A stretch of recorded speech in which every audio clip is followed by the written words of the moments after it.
Hello everyone, कैसे हैं आप सभी लोग। मेरा नाम लकी खंडेलवाल है। तो जैसा कि आप सभी लोगों को पता होगा कि हमारी एक सीरीज़ चल रही है जिसमें हम सीखते हैं कि कैसे आप ऑप्शंस का बेस्ट यूज़ कर सकते हैं क्वांटिटेटिव एप्टीट्यूड के क्वेश्चंस को सॉल्व करने के लिए। तो इस सीरीज़ में हम आगे क्या कर रहे हैं, जो आपका एसएससी CHSL का एग्ज़ाम हुआ था उसमें हम 12 अक्टूबर में जो सारी शिफ्ट थी उसके हम सारे जो भी मैथ्स के क्वेश्चंस थे जिनका आप ऑप्शंस का यूज़ करके अच्छे से सॉल्व कर सकते हैं वाले क्वेश्चंस हम देखेंगे। पहले हम इसमें शिफ्ट 1 देखेंगे, उसके बाद हम शिफ्ट 2 देखेंगे, उसके बाद हम शिफ्ट 3 देखेंगे। तो चलिए सबसे पहले हम देखते हैं कि शिफ्ट 1 में आपके क्या क्वेश्चंस थे। तो जो पहला क्वेश्चन है आपका वो कुछ इस प्रकार है। Richard travels from A to B at a speed of 15 kilometre per hour, from B to C at a speed of 20 kilometre per hour and from C to D at a speed of 30 kilometre per hour. अब इसमें आपको जो सबसे important चीज़ दी गई है वो ये है कि AB is equal to BC is equal to CD। मतलब जो भी आपका डिस्टेंस है A से B का, B से C का और C से D का, तीनों का सेम है। तो इस कंसेप्ट में आपको क्या करना है, सबसे पहले आप ये देखें कि स्पीड आपकी क्या है। पहले स्पीड है आपकी 15, उसके बाद स्पीड हो गई आपकी 20, ठीक है, और जो नेक्स्ट स्पीड है आपकी, नेक्स्ट स्पीड हो गई आपकी 30। तो ठीक है, अब आपको क्या करना है, जो भी आपकी तीनों स्पीड निकल के आई इसका आप लेंगे एलसीएम। एलसीएम आपने लिया 15, 20 और 30 का, हुआ एलसीएम आपका 60। अब आपको क्या करना है, 60 को आप डिवाइड करेंगे पहले 15 से, फिर 20 से और फिर आप डिवाइड करेंगे 30 से। तो पहले आया आपके पास 4, फिर 3, फिर 2। अब जो आपका एवरेज स्पीड का फॉर्मूला होता है वो होता है total speed upon total time. ठीक है, अब जैसे ही आपने देखा, total distance upon total time, तो टोटल जो डिस्टेंस होगा आपका वो होगा 60 + 60 + 60 180 अपॉन 4, 3, 7 और 2 9, तो ये हो गया आपका 180/9। तो जो आपका फाइनल आंसर निकल के आया वो आया 20 किलोमीटर पर आवर, जो भी होगा आपका ऑप्शन नंबर डी। अब इसमें जो आपको ध्यान रखने वाली चीज़ है वो ये है कि नॉर्मली एसएससी क्या करता था, आपसे जो आपको 2 स्पीड दे दी जाती थी और आपसे एवरेज स्पीड पूछी जाती थी। उसका फॉर्मूला क्या होता था, 2xy अपॉन x + y। ठीक है, तो जब आपको 2 स्पीड दी जाती थी तो उसमें तो आप एवरेज स्पीड ईजिली निकाल पाते थे, लेकिन जब आपको 3 स्पीड दी जाती है तो आपको एवरेज स्पीड निकालने में प्रॉब्लम आती है। तो उसमें आप क्या कर सकते हैं, जो भी आपको तीनों स्पीड दी गई हों उनका आप ले लें एलसीएम, और उसके बाद एक एक जो आपका टोटल जो एलसीएम आएगा उससे आप क्या करेंगे, जो भी आपके तीनों स्पीड होंगी उससे आप करेंगे डिवाइड, उससे आपके पास क्या निकल के आएगा टाइम। अब जैसे यहाँ पे हमारे पास आया 4, 3, 9, तो यहाँ पे जो टोटल टाइम लग रहा था वो लग रहा था 9 घंटे का, और जो टोटल डिस्टेंस निकल के आया वो था 180 किलोमीटर। तो 180/9 करा तो आंसर निकल के आया आपका 20 किलोमीटर पर आवर। ठीक है, जो नेक्स्ट क्वेश्चन है आपका वो कुछ इस तरीके का है। The average of 25 men is 28 years और 5 new man of average age 25 years join them, find the average of all man together. अब इसमें आपको क्या करना है, जैसे आपने देखा कि पहले आपको एज दी गई है 25 मैन की, ठीक है, उसके बाद आपको एज दी गई है 5 मैन की, तो ये हुआ आपका 25/5। अब इसको आप क्या कर सकते हैं, इसको आप करें सिंप्लीफाई। जैसे ही आपने करा तो ये गया 5 से, तो ये आया आपका 5 और ये आया 1। अब आप क्या करेंगे, इस 25 की जगह 5 को कंसिडर करेंगे। जैसे आपने देखा 25 मैन की एवरेज एज थी 28 ईयर्स, तो यहाँ पे आपने करा 5 × 28, तो आपके पास निकल के आया 140। यहाँ पे आपने देखा 5 new man of average age 25। अब यहाँ पे हमने क्या करा था, 5 को सिंप्लीफाई करके कर दिया था 1, तो यहाँ पे इसकी एवरेज एज हुई 25। तो ये आपने प्लस करा 25, 140 + 25 आया आपके पास 165। 165 एवरेज एज कितनी की हुई, यहाँ पे 5 और एक 6। तो आपसे क्या पूछा गया है, find the average age of all man together. तो ये हुआ आपके पास 165/6, तो ये आया आपके पास 2 20 से 120 45 मतलब 42 7 27.5, तो ये आया आपके पास 27.5। ठीक है, तो इस टाइप के क्वेश्चन अगर आपके पास आते हैं तो आप क्या कोशिश करें कि पहले आप उसका एक कॉमन फैक्टर निकाल लें। जैसे यहाँ पे आपको दिया गया था 25 मैन और यहाँ पे आपको दिया था 5 मैन, तो इसको हमने क्या करा, 5 से डिवाइड कर दिया, तो उससे हमारा क्वेश्चन सिंप्लीफाई हो गया। तो यहाँ पे हमने 25 को 5 से डिवाइड करा, तो यहाँ पे आया हमारे पास 5 और यहाँ पे आया हमारे पास 1। तो इससे क्या होगा, आपके टाइम की बहुत बचत होगी। जैसे अगर आप देखें यहाँ पे आप 25 × 28 करते तो टाइम लगता आपके पास, 5 × 25 करते तो आता आपके पास 125। खैर ये भी आप इजीली कर सकते थे, लेकिन अगर आप एग्ज़ाम टाइम में अपने समय को बचाना चाहते हैं तो आप इस तरीके से सिंप्लीफाई करके क्वेश्चन को सॉल्व कर सकते हैं। जो नेक्स्ट क्वेश्चन है हमारा वो इस तरीके का है कि इफ़ कॉट ए ये जो आपका नेक्स्ट क्वेश्चन है इसमें आपको दिया गया है if cot a is equal to k. अब इसको सॉल्व करने का सबसे अच्छा तरीका क्या होता है कि आप यहाँ पे थीटा की वैल्यू पुट कर लें। अब जैसे आपने कॉट ए और आपको साइन ए में निकालना है रिलेशनशिप, तो जो सबसे ईजी वैल्यू रहेगी वो रहेगी कि आप थीटा की वैल्यू रख लें 30 डिग्री। तो यहाँ पे हमने ए को माना 30 डिग्री, तो कॉट ए की जो वैल्यू होती है मतलब कॉट 30 की जो वैल्यू होती है वो होती है आपकी √3। ठीक है, अब आपने देखा कि साइन 30 की वैल्यू आपको यहाँ पे निकालना है।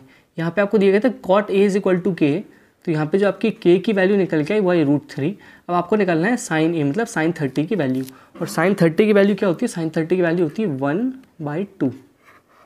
ठीक है, अब आपको क्या करना है, अगर आपको थीटा की वैल्यू याद होती है तो बहुत अच्छी बात है, अदरवाइज़ आप एग्जाम में क्वेश्चन को ईजिली सॉल्व करने के लिए वहाँ पे ट्रिग्नोमेट्री की टेबल बना सकते हैं। हार्डली उसमें आप मानिए 20 to 30 सेकेंड्स आपको लगेंगे। अब जैसे आपने देखा यहाँ पे साइन ए की वैल्यू निकालनी है, साइन ए मतलब साइन 30, साइन 30 की वैल्यू होती है आपकी 1/2। अब आप ऑप्शंस में देखेंगे कि के की वैल्यू √3 रखने पे आपको 1/2 कहाँ पर मिल रहा है। अब जैसे आपने देखा यहाँ पे आपने रखा ऊपर k², तो k² आ जाएगा यहाँ पे 3 और ऊपर जाएगा 1 + k² का अंडर रूट, तो ये हो जाएगा आपका 3/4 का 3/2, तो ये नहीं हो सकता।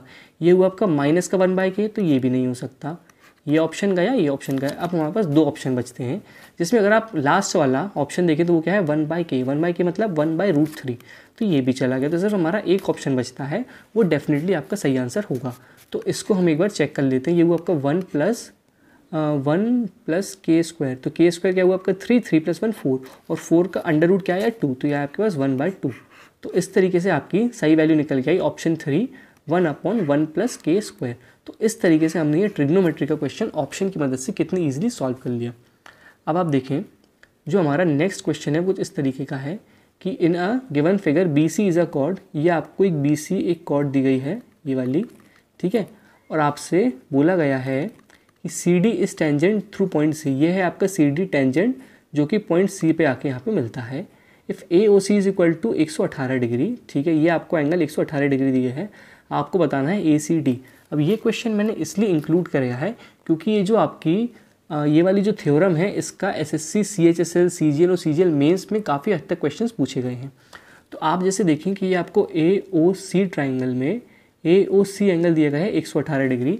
अब आपको सर्कल की एक थ्योरम पता होगी कि कोई भी जो कॉर्ड है वो सर्कल सेंटर पे जो एंगल बनाती है वो डबल होता है उसका, जो कि वो अपनी सर्कल के सर्कमफेरेंस पे बनाती है। अब जैसे यहाँ पे आपने देखा ये है AOC, तो ये होगा आपका डबल एंगल ABC का। तो यहाँ पे जो आपका ABC निकल के आया ये आया आपके पास 59 डिग्री, ठीक है, तो ABC आपके पास आया 59 डिग्री। अब एक ऑल्टरनेट सेगमेंट थ्योरम होती है जो क्या कहती है कि जैसे ये आपकी CD टेंजेंट है, तो CD जो यहाँ पे एंगल बनाएगी वो जो AC कॉर्ड होगी वो सर्कल पे कहीं बनाएगी, तो ये वाला एंगल बराबर होगा, मतलब ये वाला एंगल और ये वाला एंगल बराबर होगा। तो जो आपका ये वाला एंगल होगा ये भी होगा आपका 59 डिग्री। तो इस क्वेश्चन को इंक्लूड करने का सिर्फ यही मतलब था कि आपको पता चले कि जो ऑल्टरनेट सेगमेंट थ्योरम है ये आपके एग्जाम के लिए काफ़ी यूज़फुल है। अब जैसे ये वाला एंगल आया आपका 59 डिग्री और ये वाला एंगल भी आपका 59 डिग्री होगा, जो कि आपसे पूछा गया है ACD। तो जो आपका ACD एंगल होगा ये होगा 59 डिग्री। अब आपसे क्या हो सकता है, एग्जामिनर आपसे ये वाला एंगल भी पूछ सकता है और ये वाला एंगल भी पूछ सकता है। जैसे अगर आप ट्राइंगल देखते हैं तो आपका जो इस क्वेश्चन का सही आंसर है 59 डिग्री। अब मैं आपको इस क्वेश्चन में क्या वेरिएशंस हो सकते हैं वो बताता हूँ। जैसे अगर आप देखते हैं कि यहाँ आपको दिया गया है AOC, ये आया आपका 118 डिग्री, लेकिन जो ये है ये रेडियस है और ये रेडियस है, तो ये वाला एंगल और ये वाला एंगल दोनों होंगे आपके इक्वल। तो 118 है तो ये दोनों का सम होगा आपका 62 डिग्री। 62 डिग्री हुआ डिवाइडेड बाय 2 करा, तो जो ये वाला एंगल होगा आपका इसका आंसर होगा 31 डिग्री और 31 डिग्री। तो इस तरीके से भी एग्ज़ाम जो आपका CHSL का है एग्ज़ाम उसमें क्वेश्चंस में वेरिएशन देखने को मिल सकता है, ठीक है। तो ऑल्टरनेट सेगमेंट थ्योरम आपको समझ में आई होगी कि कोई भी जो टेंजेंट है वो एक कॉर्ड पर जो एंगल बनाती है वो सेम एंगल के बराबर होता है जो कि वो वाला कॉर्ड एक सर्कल के सर्कमफेरेंस पे बनाती है, ठीक है। तो ये होती है आपकी ऑल्टरनेट सेगमेंट थ्योरम। अब हम देखते हैं क्वेश्चन नंबर 20, जिसमें अगर आप देखें तो इसको आप वैल्यू पुटिंग से काफ़ी इजीली सॉल्व कर सकते हैं, जिसमें आपको दिया गया है कि x - 2y = 3 और xy = 5। अब इसमें आपको एक चीज़ समझ में आएगी कि x/5 आप कैसे पहुंच सकते हैं जब आप करेंगे 5 × 1। सिर्फ एक तरीका है 5 तक पहुंचने का। अब यहाँ पे हम x और y की वैल्यू पुट करने की कोशिश करते हैं। यहाँ पे आपने x की वैल्यू रखा 5, ठीक है, और y की वैल्यू आपने रखा 1, तो 5 - 2 है, मतलब 5 - 2 = 3। तो ये कंडीशन आपकी सेटिस्फाई हो गई। तो जो आपका एक वैल्यू निकल के आए वो आई x की 5 और y की 1। अब आपको क्या निकालना है, x² - 4y। x² क्या होता है, x का स्क्वायर मतलब 5 का स्क्वायर 25, -4y मतलब 4 × 1 क्या होता है आपका 1। तो 25 - 4 क्या आया आपके पास, 21। तो जो आपका सही आंसर आया वो आया 21। इस तरीके से 24 एक क्वेश्चन और बचा है। तो ये हमारा है आपका लास्ट क्वेश्चन, जो कि आपका 12th शिफ्ट में 12 अक्टूबर की फर्स्ट शिफ्ट का है ये क्वेश्चन, जिसमें अगर आप देखें तो Ram sold a motorcycle for 70,000 at 25% profit. For what price should he sell a motorcycle to gain 30%। ठीक है, इसमें क्या दिया गया है कि राम एक मोटरसाइकिल को बेचता है 70,000 में, तो उसको होता है 25% प्रॉफिट। तो वो कितने में बेचे कि उसको होना चाहिए गेन 30% का। अब 30% का गेन जैसे ही आपने देखा तो आपको समझ में आया कि 30% का गेन अगर आपको करना है, ठीक है, तो उसमें क्या होना चाहिए, जो भी आपका आंसर होना चाहिए वो डेफिनेटली 13 का मल्टीपल होना चाहिए। अब या तो आप इसमें 13 का मल्टीपल निकाल सकते हैं, या फिर क्वेश्चन को इजी सॉल्व करने के लिए आप इसमें 26 का मल्टीपल भी निकाल सकते हैं। अब सबसे पहले हम देखते हैं कि इसमें 13 का मल्टीपल आपका क्या हो सकता है। ठीक है, अब जैसे आपने देखा, एक सेकेंड, जैसे आपको इसमें क्या करना है, 13 का मल्टीपल सर्च करना है। तो इसमें आप जो सबसे ईजी एक चीज़ कर सकते हैं वो आखिरी के 2 0 तो आप सब में एलिमिनेट कर दें। उसके बाद आप 720 के आसपास पहुँचें, जो कि 13 का मल्टीपल होता है। तो सबसे पास जो आता है वो आता है आपका 650। 650 में आपने ऐड करा 65, तो आपके पास 5, 1 और 7, तो आपके पास 715। 715 में आपने जोड़ दिया 13, तो आपके पास 728।